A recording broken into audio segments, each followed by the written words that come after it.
Bird, bird, bird. Bird is a word.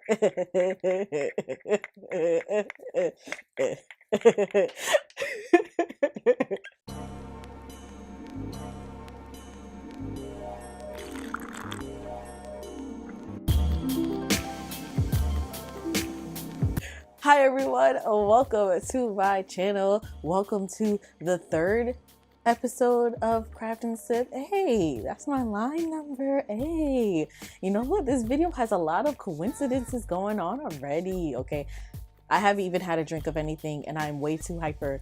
Let me bring it down a little bit. Or should I take it up a notch? Nah, bring it down. Take a sip. Hi everyone, welcome to my channel. I am Jaleesa, the alien in the room, and today's episode 3 of Craft and Sip. Today's episode, I am sipping on white Zinfandel. I looked up how to pronounce this, okay? And it's from the corner store. It was like $6. I didn't have time to actually go to the liquor store and look up like a liquor or try a liquor that I never tried before. It's a dry, white, semi-sweet wine. And when they say semi-sweet, they definitely mean it. We're doing something a little bit different from the last two Craft and Sips. You know, usually I'm getting my hands dirty. There's a glue gun. I'm stinging my fingers with the hot glue. I'm trying to figure out how to use the E6000. There's usually a lot going on. But this time we're actually just doing a tech DIY. And all you're going to need is your laptop, printer, and phone cases. But actually, I lie if I say laptop, because you're going to need, you know, certain programs to do this material too. Photoshop, Illustrator, you can even use Pixlr. But I'm excited because this is a different topic than what I've talked about in the past. Usually failure is seen as something that's regrettable, something that you never want to talk about again. But looking back on my past and looking back on this failure actually motivates me to try again, in a sense. Around the new year and around 2019 is when people usually start reevaluating their lives and they say, I'm going to start this whole new venture that's going to make me absolutely rich. And that's kind of what happened to me in this venture. I taught myself skills that I would have never had if I didn't take that leap. So I want to share with you what I've learned from having my online business and how I took that with me to YouTube and how I might take it with me in the future, because even looking back at this stuff gave me a little bit of nostalgia. That's the right word. And I might pursue this again. I want to hear you guys' opinion on this. And while we do that, we're going to actually make some of the products or make new products that relate to that business. I feel like I'm being very secretive about what's going on. Let me just hurry up. I am wearing this 08 jersey dress. One of my followers pointed it out to me. And from then I saw a lot of boutiques selling it. I was trying to find it on AliExpress. They were selling different versions of it, but not every version was the one that I wanted. So this is the pink and green. It has 08, 08, 08, 08, okay, 08, okay, 08, 08. And also Founders Day is January 15, 1908. There's the pink and green tree, this pink and green dress. The actual business that I'm talking about, it was AKA inspired. And I did launch the business on Founders Day, which is a bad idea in hindsight. I probably shouldn't have done that. We are going to make some cell phone cases. Now, it won't be as official as these. They were sourced from China, and China prints them using like a fancy printing machine. Now that printing machine would cost you about, I think it's like $3,000 or something like that. Or it could be more. I could be wrong. I really could be. Let's go ahead and open up my new laptop, y'all. This is my new laptop. If you're not following me on social media, you probably didn't know about this cell phone case business, and you didn't know that my laptop broke down around Christmas, like the day before Christmas, and it was hell running around the city trying to get it fixed. It just turns out that I had to get a brand new laptop. Like, it wasn't There was no way to fix the old one. This case is from Amazon. I'm gonna leave the link down below because a lot of people seem to be asking about it. I'm gonna put stickers all over it. So here's my Photoshop loading. I think it might move a little bit slower just because I'm like screen recording. I have these two, this iPhone 1 and iPhone 2. I found it online. I'm going to leave the link for where you can find it too. Now, basically what we're going to do is use this clear plastic case, and we're just going to print whatever image we create and put it inside the case as it is. It won't be like this. It'll just be like a paper case. Easy, simple, anybody can do it. If you don't have Photoshop, you can also use Pixlr. You probably didn't know because I haven't shared this on my YouTube channel at all, but I actually teach you how to use Photoshop and Pixlr in an online class. It's free. You have to sign up for my newsletter to get access for it. I'm gonna leave the link down below, but I basically teach you step by step how to make images that you can see on my Instagram and images that Beyonce's graphic designer was using at the moment. There was a time when Beyonce had a whole lot of graphics and it'll be like split into three on her Instagram. I think you know what I'm talking about. But basically I'll show you how Beyonce's graphic designer was able to do those things, and it's very easy, very simple. I'm gonna be using some of those techniques in this video. So I think I'm gonna make 3 phone cases. You can always take the image that you create out and swap it for a new image. So you don't need 3 different ones. I bought 3 so you can see the lineup. I have not thought about what I actually want my phone cases to look like, but I do think that I want one of the phone cases to be Alien in the Room, because why not? I need something with my logo on it. Back in my senior year of college, I was actually studying abroad in Australia my fall semester of college because I realized I didn't get to study abroad the whole time I was in undergrad. And usually I think people do it sophomore, junior year. So I was a little bit behind, but I was like, I'm going somewhere. Using this college education to study abroad, I'm going somewhere. Around that time, I just started thinking about what do I want to do with my life? What can I do as a side hustle, multiple source of income, stuff like that. So I started thinking about my sorority, and I was thinking about how all of our sorority paraphernalia was not up to date compared to like the white sororities on campus. Our stuff looked really outdated. Bags, the totes, it all looked very outdated. And I was like, there's a market here to create something new. And I think leading up to it, I've always been a little bit creative. I was making jewelry at one point. I would like cut up clothing sometimes. My sister would cut up clothing more than I would, but I would cut up clothing back in like high school. And I thought, you know what? There's a market here where I want actual para that looks good. I want something modern. So thinking that there was a market for AKAs specifically, I decided I was going to make an online business catered to AKAs, and it was called Code Ethel. Code with a K because AKAs love using K, and Ethel for our guiding light, Ethel Hedgeman Lyle, basically the main founder of Alpha Kappa Alpha Sorority Incorporated.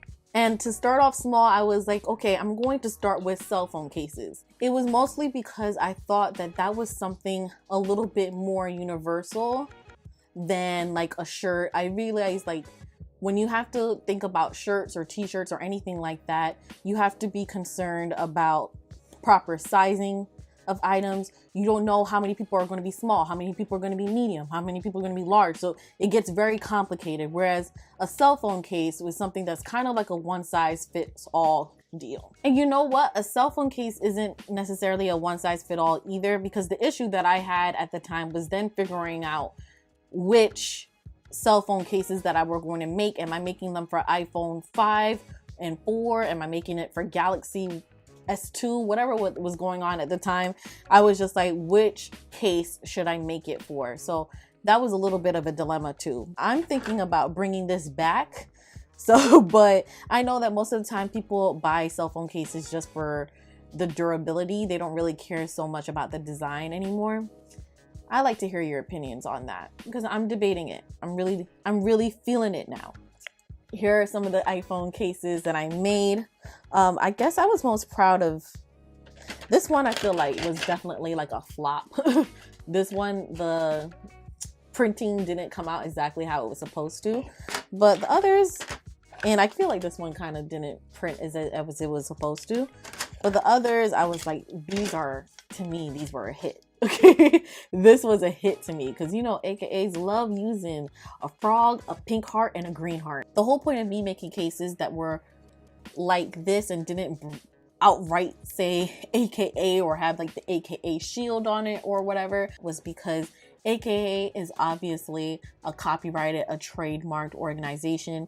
They own their intellectual property, and it would be wrong for me to actually use the shield or use any of the actual symbols or logos without having a license from them. When I looked up the AKA license at the time, I think it was like $1,000. I already knew I didn't have the money for that. Like, where's that money coming from? It's not from my pocket. But the fact that I just use AKA, I was just like, I can get away with at least this much. It'll be okay if I do that, at least. Looking back on it, that's probably not the smartest way to get around some copyright issues. But at the time, I thought I was being real slick and resourceful by doing that. I had zero experience in what it takes to make a cell phone case. So I actually taught myself how to use Photoshop, how to use Illustrator around this time. I just knew that I needed to source someone that was going to be able to make these things. So I went on Alibaba and I got prices from there pretty much. This is where I figured out how much it would charge me to make a cell phone case and in bulk. I didn't have these designs yet, but I think around the time I was thinking of designs and I was thinking of pricing. The way that I funded this is the way that I still fund things to this day, how I fund my YouTube channel. It was on a student loan. I actually have my book right here. This was my business book where I wrote down all my ideas, all my plans, all my artwork and everything, and the finances. So I had gotten a refund check for the first time ever in college because I never got a refund check before, but it was for $1,979, so basically $2,000. And then my mom actually decided to support me and put $1,000 into the business as well. So I had $3,000 to play with. It's a couple of paychecks for some people. I think, you know, you can build up to it and save some money for it, and you probably don't have to start off with 5 like I did. It turns out that I actually enlisted the help of a web designer because Photoshop and web design is not the same thing. And I only paid $20 for her to design a website. I kind of just picked a theme that she already had. I might have bought it from Etsy or something like that. And for my actual website hosting, I created a domain, but I used an e-commerce website. You know, like how you have something like Etsy. It was called Store Envy. So I set up my shop there, and I thought that was a pretty good idea because at least if I wasn't getting customers that were AKA, I'm getting customers from anyone that's shopping on the marketplace. All you would do is cut this out and you're good to go. I like this case. I like it. What you guys think? It's cute. It's cute. It's cute for me. Maybe I just like it. I don't know. I'm thinking, would you guys be interested in me designing cases for you guys? Would you be interested in buying? Because I don't want to go into a venture and not enough sales again. You know? I remember just being so enthralled by it. I remember just thinking, what's popular? What would people like? Emojis are popular. So easy, make emojis. I figured this would be like the best seller for the AKAs. And I think it was. I think that most people loved this one the most. Not that I made a lot of sales, but most people loved this one. I thought this one was clever because it was like a crossword. Like I tried to put the other sororities in there and I was saying cross AKA. You know, it makes sense, you know, like cross AKA. You get it? Crossword. Get it? I also thought for a little bit maybe I would have it available for them to do the crossword themselves, but I was like, you know what? It looks neater if I do it for them, if I just cross it for them. Plus, I mean, who's gonna want to take out a green Sharpie and do it themselves? That would have been fun. That would have been interactive, but maybe they wouldn't be interested in that. I wanted this to be more of a pinky color, and this came out more peachy than I would have liked. It was supposed to be like a salmon pink. It was the actual salmon pink color. Like I looked up the color reference, you know, the code online, and it was salmon pink, but I just feel like it should have just been a completely different pink. AKAs, we say salmon pink, but we don't be wearing salmon pink. We wear like this light pink, baby pink. This case was originally called Acaphilia. Let me open up my book so you guys can see too, like some of the early designs of it. This whole book was full of ideas. And I feel like if you steal my ideas, I'm killing you. But it's funny that I came up with some of these ideas a long time ago, and now I saw like Divine 9 companies selling my ideas in like 2017. I was just like, if I had just stuck it through, I had that design planned out years ago. And stupid me gave up on myself too quickly. So this is when I was coming up with company names, this whole long list here. There's packaging ideas, there's sunglasses, there's beanies, there's all these different things. There's frogs that I was drawing. I'm proud of these frogs, okay? This one design here where you can see a million little frogs, this was the inspiration behind this. But what else can we create? You could put an image of yourself. Maybe I should do that. For lessons that I've learned from this experience, lesson 1, you are more resourceful than you think. I feel like I'm the type of person is that I'm not gonna spend the money if I can figure it out for myself. And a lot of times people don't do enough research to figure it out, but I would have never known that I was as resourceful as I am if I didn't do that research. I researched copyright, I researched trademark, I researched intellectual property in general, which gave me the interest to go to law school and look into it more. I looked into taxes because I was forming this business from my dorm room in college, so I was going to have to use Georgia sales taxes. I had to register myself if I wanted to sell within the state of Georgia.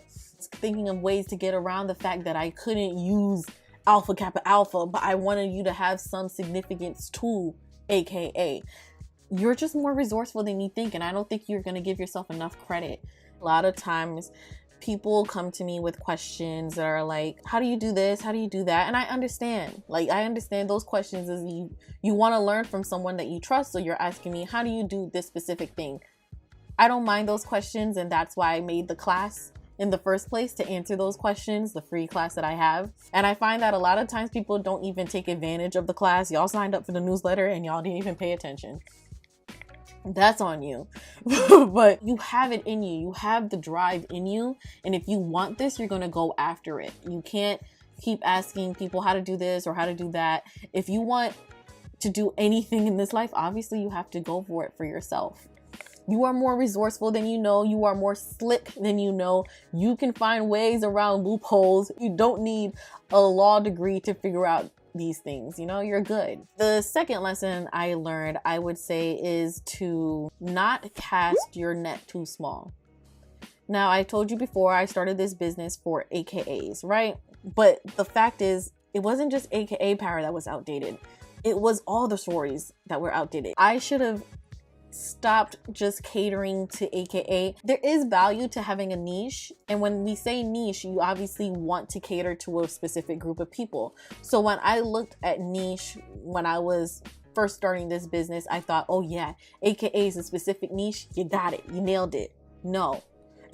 There's something is going way too small or thinking too small. And I think if I had cast the net to other sororities, I would have been able to depend on support, not just from my own, but from the Divine 9 in general. I could have done 4 different cases of these emojis, and I probably would have been a little bit more successful because I wouldn't have been just relying on AKAs to buy. I could have had Deltas buying, I could have had Zetas buying, and I could have Rose, sing again, Rose buying. Everyone uses emojis, so why did I not think of a name that could encompass everyone? Because now when I see people who are selling like sorority inspired items, I realize that they sell for all the sororities, and that's what it should have been from the start. But young naive Jaleesa just didn't know any better. Dumb. Next, not everyone, and this is the one that I kind of brought up before, but not everyone is going to support you. And alongside that is not everyone is your customer. We get upset with our friends for not purchasing, or we get upset with our friends for not posting your image or posting it on their own Instagram or tweeting it out and sharing it and to see who else can spot it, or retweeting when you ask for support. The thing is, I knew that this AKA venture wouldn't appeal to most of my friends because most of my friends are not AKAs themselves. So I knew that they wouldn't be the ones to necessarily buy it. But I guess I expected maybe, you know, the retweets and the tweets, and you didn't get that. And you can hold a grudge, which I have held a grudge for it.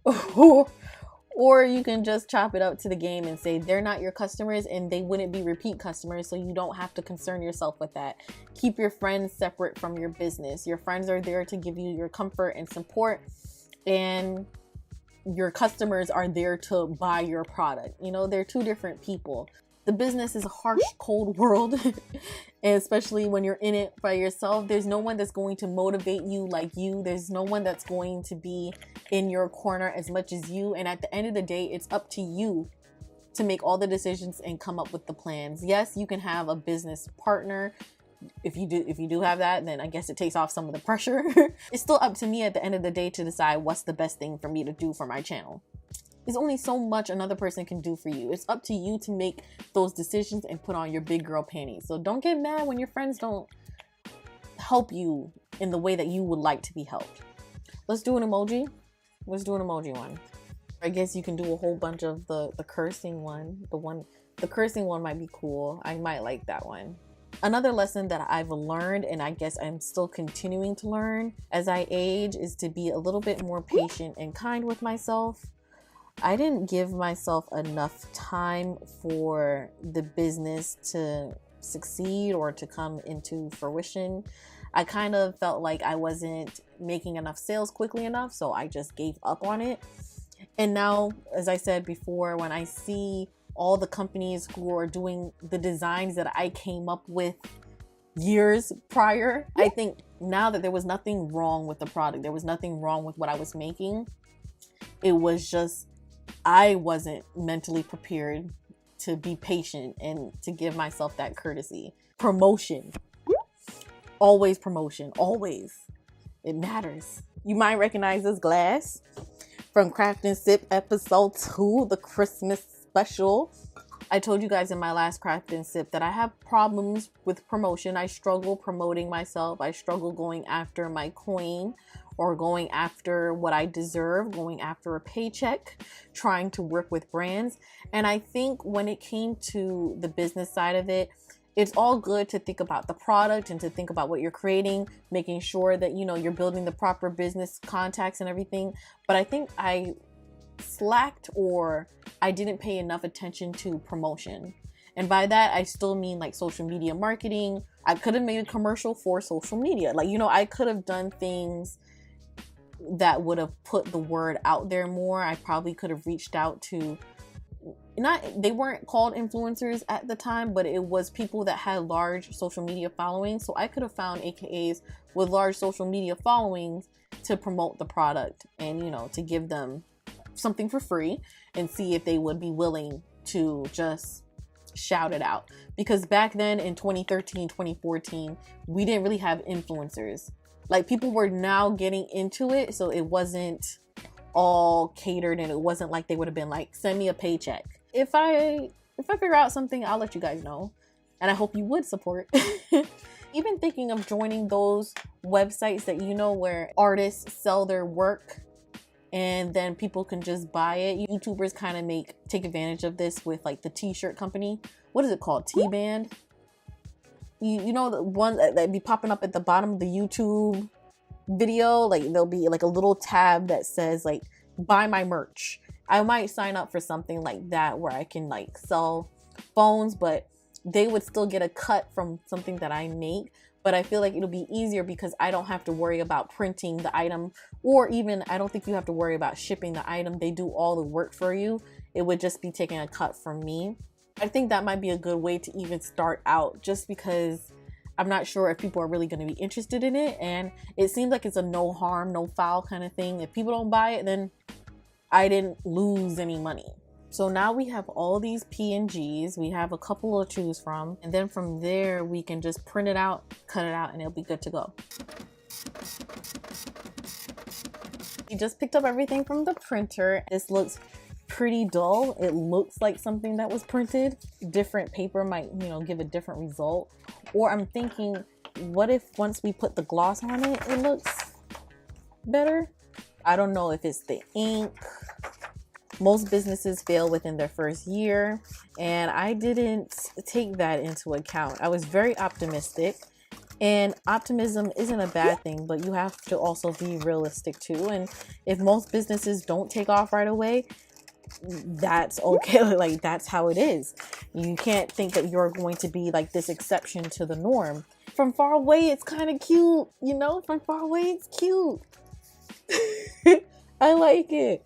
From up close, you could kind of see that it's dull, but I feel like when it's in the clear case gives it a little bit of a gloss that it's not that bad. Damn, I just realized that these two are very similar. I just made the things in a row. Damn it. 1, 2. We can interchange our cases now, and at least it'll still be protected. It's still durable. This is cute. No, I like this. Okay, and let's put up the other one to our ear too. Alien in the room. Ha! These are cute. I like them. Okay, and there's the last one. These things look good on camera. Oh, this looks unique. This looks like cartoon magazine-y, and it's my face. Like, how good is it? How good is that? Here are our 3 cases. The light is so bright that it keeps reflecting off of the glare. But here we go. And that concludes the end of this long ass craft and sip, okay? It's been a long time. I'm gonna close the laptop. I hope you were able to take something away from my story, my long rambling story. And I hope you guys stay tuned, because next month we have a very, very special guest. I just want to say, to sum up, you know, don't cast your net too small. Think big, think wild. There's a difference between a niche and thinking too small, or niche and thinking too small. So, you know, really pay attention to who your market is, who your customers are, what your product is doing. What is it alleviating in the marketplace? Really don't get too hard on yourself if you're not making sales immediately as soon as possible. Give yourself the chance and the grace to make it to the 1-year mark and then reevaluate, change things around. Just don't give up on yourself, because if you have a unique vision, then that's something that everyone sees and everyone is inspired by, even if they're not exactly making the purchases just yet. And, you know, branch out, share your products with people. Like, I think now in this day and age, we know we have influencers where you can send people things and they might actually just shout you out because it's a dope product.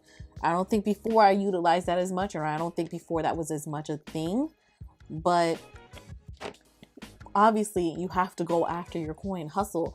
This is a small business. You want it to succeed, you got to do things differently than what I did. You know, make these decisions. It's going to be hard, but you have to separate your emotion and your emotional ties to the business from like your friends not supporting, or from not making a sale. Or just think about, okay, if I'm not making a sale, what am I not doing that I should be doing? So with all of that being said, I'll talk to you guys in the next one. Bye. Let's go get this paper. Cha-chang, cha-chang. Cha-chang, cha-chang. What? Cha-chang, cha-chang. Yep. Cha-chang, cha-chang. Ooh. Cha-chang, cha-chang. What? Cha-chang, cha-chang. Don't know. Cha-chang, cha-chang. This song. Cha-chang, cha-chang.